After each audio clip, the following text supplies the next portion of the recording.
हम आपको आश्वस्त करते हैं कि यहाँ से अच्छे बहुमत से जिता के भेजेंगे। बहुत बहुत धन्यवाद। आमंत्रित करता हूँ सम्माननीय घनश्याम जी भंडारी जी, आप भी पधारें और अपने मुखारबिन से आज के कार्यक्रम को संबोधित करें। सम्माननीय घनश्याम जी।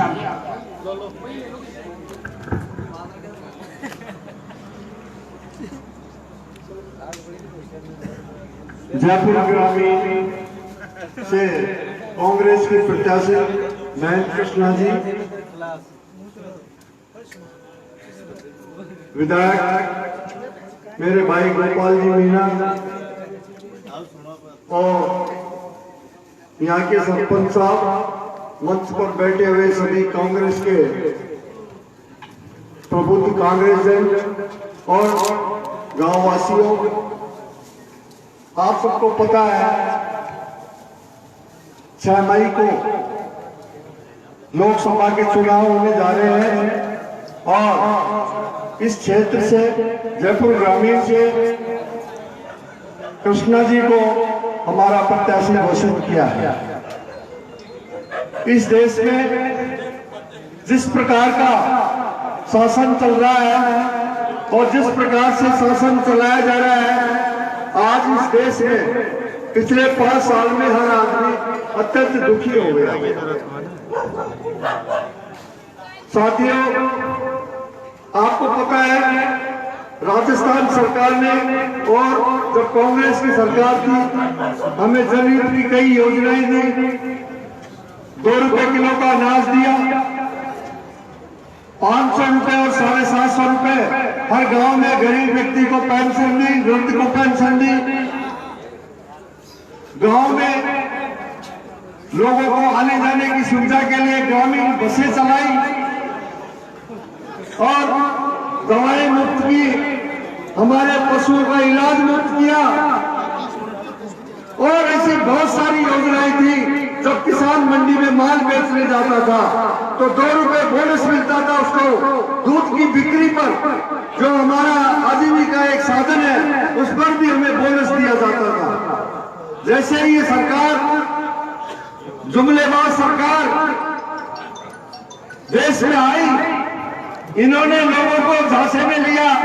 चुनाव से पहले और 15-15 लाख रुपए हर के खाते में देने की इन्होंने घोषणा करी और आप जानते हो रोजगार, युवाओं को भटकाया, रोजगार देने की बात करी, लेकिन इन्होंने पिछले 5 साल में कुछ नहीं किया। जैसे ही विधानसभा के चुनाव हुए और हमारे राजस्थान में हमारी सरकार बनी, गहलोत साहब के नेतृत्व में उन्होंने घोषणा करी थी कि हम किसानों का कर्जा माफ करेंगे। सबसे पहले आते ही उन्होंने किसानों का कर्जा माफ किया। इसमें बीजेपी के लोग भ्रांतियां फैलाते हैं कि कहाँ किया, तो जितने भी अपने मार्केटिंग क्रय से जो हमको लोन मिला था, वो करीब करीब किसानों का माफ हो चुका है। रहा दूसरा, जो ऐसे बैंक हैं जो केंद्र के अधीन काम करते हैं, मोदी जी ने उनको किसानों का ऋण माफ करने से मना कर दिया। इसी वजह से जो दूसरे हमारे ऋण है वो इसीलिए माफ नहीं हो रहे कि वो केंद्र से संबंधित जो बैंक है वो उनके कहने में कर रहे हैं। तो भाइयों, आपको निर्णय तो करना पड़ेगा, क्योंकि आपको और भी कई जगह जाना है। मुझे तो, मैं दौसा लोकसभा में काम करता हूँ और क्योंकि हमें खबर लगी इस बात की कि कृष्णा जी डांगरवाड़ा में आइए, तो दौसा कोई ज्यादा दूर नहीं था। मनोहर लाल जी ने हमको मौका दिया कि भाई अपन हम चलना है। हम कार्यालय से आपके बीच में आए। आप किसी भी बात के उनमें बहकावे में न आकर के, और आप जो है इनका अधिक से अधिक वोटों से इनको जिता करके भेजें। कांग्रेस जो कहती है वो करती है और ये लोग जो कहते हैं वो नहीं करते हैं, और करते हैं तो पैसे वालों का हक में करते हैं। बस यही फर्क है कांग्रेस और बीजेपी। इसलिए मेरा आपसे आपको लंबी चौड़ी बात क्या करके देखो, उस दिन शादी का दिन है, बहुत शादियों में जाओगे आप लोग, लेकिन एक बात का ध्यान रखना कि पहले वोट दे करके और फिर है जो शादियों में जाना। इतना ही मैं आपसे निवेदन करता हूँ। आपने स्वागत किया, बोलने का मौका दिया, उसके लिए बहुत बहुत धन्यवाद। और दूसरी बात ये भी कहूंगा कि देखो अपन को कड़ी से कड़ी जोड़नी है। गोपाल भाई साहब को मैं बहुत अच्छी तरह से जानता हूँ, दिल्ली भी हम कई बार मिले हैं, इन्होंने खूब विकास कराया है। अगर दिल्ली में हमारा नुमाइंदा बहन कृष्णा अगर जा करके बैठेगी तो सोच लो कड़ी से कड़ी जुड़ जाएगी। और बहुत से काम ऐसे होते हैं जो केंद्र से होते हैं वो कृष्णा जी पूरे कराएगी। धन्यवाद। बहुत बहुत धन्यवाद सम्मानीय घनश्याम जी। माननीय विधायक साहब।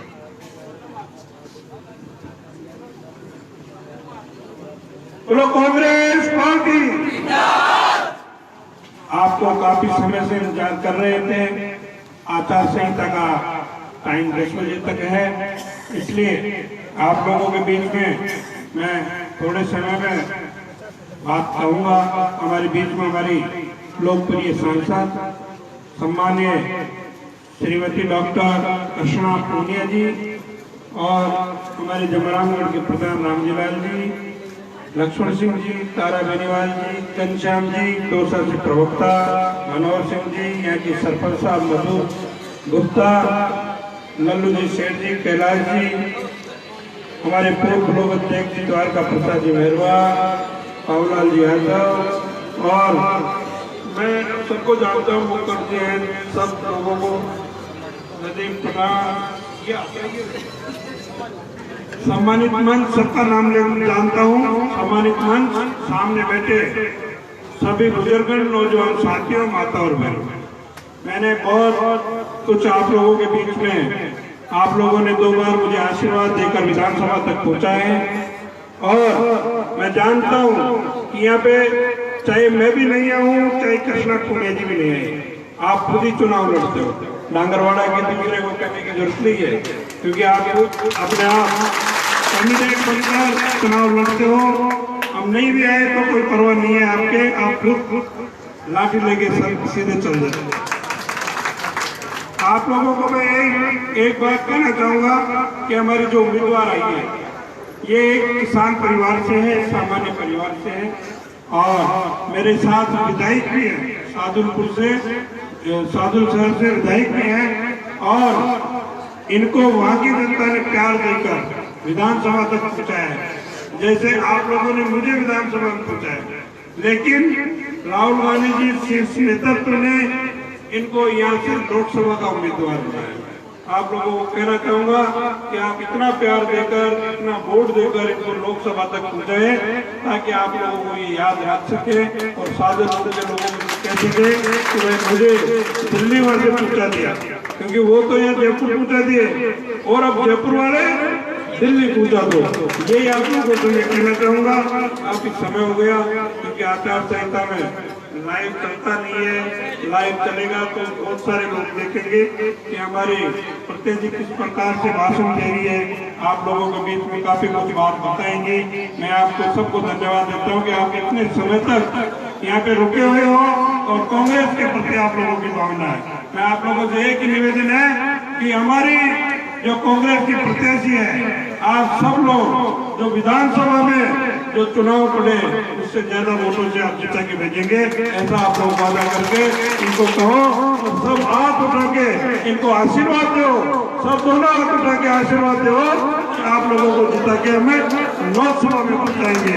मैं आप सभी को एक बार पुनः धन्यवाद देते हुए सीधा ही मैं हमारे लोकप्रिय उम्मीदवार कृष्णा पूनिया जी को आमंत्रित करता हूँ कि एक दो शब्द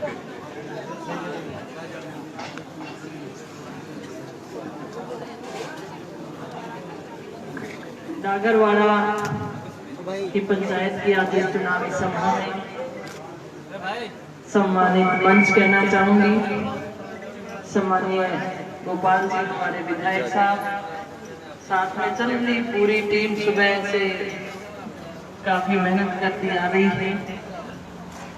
मैं प्रधान जी, लक्ष्मण जी, राजावत साहब, तारा बहन जी, बनवारी जी, सबके सब जो हमारे साथ चल रहे हैं, काफी सुबह से मेहनत कर रहे हैं। और आज यहाँ उपस्थित मंचासी अटल जी गुप्ता, मधु गुप्ता, सरपंच मैडम, सम्मानीय रमेश चंद जी, पूर्व सरपंच सम्मानीय हजारी लाल जी शर्मा, सम्मानीय लक्ष्मण जी मीना, सम्मानीय सुमेर सिंह जी राजपूत, सम्मानीय ओम प्रकाश जी गुल सामान्य राजू जी सैनी, जितेंद्र जी शर्मा साहब, कैलाश चंद जी, राजेश जी, सामान्य रीना देवी जी पंचायत समिति सदस्य, सामान्य सुशीला देवी जी वार्ड पंच, और दौसा से विशेष तौर पर मेरा नाम सुनने के बाद आप पहुंचे सामान्य घनश्याम जी, सामान्य मनोहर जी। और आज के इस सफल दौरे के पीछे सुबह से लेके पहले तो मुझे रिसीव किया और फिर सारे प्रोग्राम सफलतापूर्वक करवाए भाई लालाराम जी, आपका मैं बहुत बहुत धन्यवाद देती हूँ। कहीं पे भी हमें ऐसे नहीं लगा कि इधर चले गए या उधर चले गए, बहुत शानदार प्रोग्राम रहे हैं। और सामने विराजमान डागरवाड़ा के सभी सम्मानित जन और मेरी महिला शक्ति, बहुत सारी बातें सब वक्ताओं ने की है, भाई गोपाल जी ने भी आपको बताई। मैं आपको कहना चाहती हूँ कि शीर्ष नेतृत्व ने आप सबके भरोसे पर सभी नेताओं से विचार विमर्श करके प्रत्याशी बनाकर भेजा। एक प्रत्याशी की जीत तो वही हो जाती है जब उस क्षेत्र के वासी पार्टी द्वारा लिए गए निर्णय पे अपनी खुशी जाहिर कर देते हैं। आपने वो मान सम्मान मुझे दिया। 2 घंटे की देरी से हम लोग चल रहे हैं और फिर भी आप इंतजार करते हुए इतनी भारी संख्या में मुझे मिले हैं, इसके लिए भी मैं आपका धन्यवाद देती हूँ। पार्टी ने टिकट तो दिया है, लेकिन संसद में बोलने का मौका, वो ताकत अगर कोई प्रदान कर सकता है तो वो आप सब हैं। आप सब से वो आशीर्वाद लेने के लिए मैं आज डागरवाड़ा में आपके पास पहुंची हूं। तो उम्मीद करती हूं कि 6 तारीख को जब हमारी वोटिंग होगी तो आपका आशीर्वाद जरूर मुझे मिलेगा, ऐसी मैं आशा रखती हूँ। समय काफी कम है, एक बात के साथ उदाहरण देकर पेश करना चाहूंगी, क्योंकि दोनों खिलाड़ी हम आमने सामने हैं और राष्ट्र की ये 4th सीट बन चुकी है। पूरे देश में इन दोनों ओलंपियन के ऊपर नजरें टिकी हुई हैं, लेकिन आपके मन में काफी व्यथाएं चल रही हैं कि पहले वाला भी खिलाड़ी था, अब फिर हमारे बीच में खिलाड़ी है, क्या रहेगा क्या नहीं रहेगा, कैसे मेलजोल रहेगा, काम कैसे होंगे। मैं कहना चाहती हूँ, मैं बहुत ही सामान्य परिवार से आती हूँ, किसान परिवार में जन्म लिया। इस तरीके से भाई गोपाल जी आते हैं और देखिए, जो बच्ची गाँव के परिवेश में पली बड़ी होती है, वो हर काम गाँव के करना, स्कूल में जाना, फिर खेल मैदान में आई और राष्ट्रीय कैंप में रहते हुए मैंने प्रैक्टिस की। और जो मेरा ग्राउंड मैन होता था वो मेरे लिए पूरा ग्राउंड तैयार करता था। जैसे कल बारिश हुई ना, तो ऐसे वो सर्कल पानी का बढ़ जाता तो उसे साफ करके छोड़ता, लाइनें लगा के छोड़ता, वो झंडियां लगा के छोड़ता, मार्क कर देता था ऐसे कि कितनी दूरी पे घरों फेंकनी है। फिर डिस्कस पूछता कि कौन से वजन वाली फेंकोगी, तो उसका क्या मकसद था। कभी उसने मेरे से जात पात नहीं पूछी, मैं कौन सी जाति से आती हूँ या उसकी जाति से आती हूँ कि नहीं आती। एक ही मकसद था कि देश के लिए मेडल। प्रैक्टिस करके जाते थे, हॉस्टल में रहते थे, तो वो रसोईया भी बड़ी मेहनत से, बड़े प्यार से खाना खिलाता था। कई बार बड़ी प्रैक्टिस, हार्ड प्रैक्टिस होती थी, खाना खाने को मन नहीं होता, तो वो फिर भी आग्रह करता था कि नहीं खाओगे तो फिर अगली ट्रेनिंग कैसे करोगे। क्या मकसद था उसका? यही था कि देश के लिए मेडल देना। और मैंने हमेशा कहा है कि उस मेडल के ऊपर उन सब का भी साथ था, उन सब का भी सहयोग रहा और आप सबका भी था। जब जयपुर में आई थी तो आप सबने बड़ी दुआएं की थी मेरे लिए कि हमारा मेडल आएगा। और आज वो किसान की बेटी खेल के मैदान से निकलकर राजनीति के मैदान में वो गेम खेला है मैंने। तब की धूप के अंदर डिस्कस फेंकती थी, मिट्टी से उठाती थी, फिर साफ करती थी। आज राजनीति के मैदान में मैं जरूर ये कहना चाहूंगी आप सबसे, ये मैदान भी वैसा ही है। तब वो लोग सोचते थे देश के लिए मेडल हो, कोई जात पात नहीं पूछते थे। आज मुझे सोचना है कि मुझे अपने क्षेत्र के 36 बिरादरी के भाइयों को साथ लेते हुए विकास के काम करना। मैं भरोसा दिला के जाना चाहती हूँ आप सबको, हमारा एक ही मकसद रहेगा, एक ही ध्येय रहेगा। राज्य सरकार की योजनाएं और केंद्र में सम्मानीय राहुल गांधी जी द्वारा किए गए वादे, जिनका ज्यादा से ज्यादा लाभ जयपुर ग्रामीण की जनता को मिले, ज्यादा से ज्यादा विकास जयपुर की ग्रामीण की जनता कर पाए, ये आप सबको हम भरोसा दिलाकर जाना चाहते हैं। सम्मानीय राहुल गांधी जी वादे करते हैं न्याय योजना, 12,000 से न्यूनतम आय के नीचे जो आजीविका जो परिवार चलाते हैं गरीबी रेखा में, उनके लिए न्याय योजना लेकर आए हैं। 72,000 रुपए साल में आर्थिक रूप से मदद करना, ताकि वो आर्थिक रूप से मजबूत हो, और जो 72,000 रुपए देना है वो भी महिला के खाते में देना है, ताकि सुचारू रूप से वो उस मैनेजमेंट कर सके और अपने घर को ऊपर उठा सके। किसान वर्ग से आते हैं, किसानों के लिए भी वो योजना लेकर आ रहे हैं। उनकी सोच कहती है कि जब तक देश का अन्नदाता अपने आप को तकलीफ में पाता रहेगा तो देश का विकास नहीं हो सकता, और किसानों के लिए भी अलग से बजट हो, ये उनकी सोच कहती है, ताकि देश के किसान को मजबूत बनाया जा सके। सरकारी स्कूलों में गुणवत्ता के हिसाब से अच्छी शिक्षा हमारे बच्चों को मिले, ये उनका ध्येय है। अच्छी चिकित्सा सुविधा हम देशवासियों को मिले, ये उनका सपना है, और हमारी जिम्मेदारी बनती है कि जो योजनाएं केंद्र बना के लेके आते हैं वो ज्यादा से ज्यादा अपने क्षेत्र को हम लाभ पहुंचा सकें। मैं सभी साथियों से कहना चाहती हूँ, जिस तरीके से देश में मेडल जीता, अगर आप सब मुझे आशीर्वाद देते हैं तो आपकी मजबूत आवाज बनकर संसद में उठाऊंगी, ये भरोसा दिलाकर जाना। ज्यादा ना कुछ कहते हुए इतना ही कहूंगी कि 6 तारीख को काफी सावे हैं, शादियां अबूल सावा जिसको हम कहते हैं ग्रामीण पृष्ठभूमि में, तो आप शादियों में व्यस्त रहेंगे, लेकिन उस दिन चुनाव बहुत महत्वपूर्ण है। देश की सबसे बड़ी पंचायत का चुनाव है, जिसमें आपका एक एक वोट कीमती है। 5 वर्ष पूर्व आपने वोट डाले थे, एक ऐसी सरकार चुनी गई जिसको 5 वर्ष हमने झेला है, और 5 वर्ष उस सरकार ने हमें ठगा है। स्थानीय नेता जो यहाँ से मंत्री भी बने, वो आज तक जितनी बार भी वोट मांगने आए हैं, कभी भी उन्होंने ये नहीं कहा कि मैंने क्या काम किया क्या नहीं किया। बड़े अफसोस की बात कि 42% राशि सांसद कोष में जो आती है वो जयपुर ग्रामीण के विकास के लिए होनी चाहिए थी, वो ऊपर खर्च नहीं करेंगे।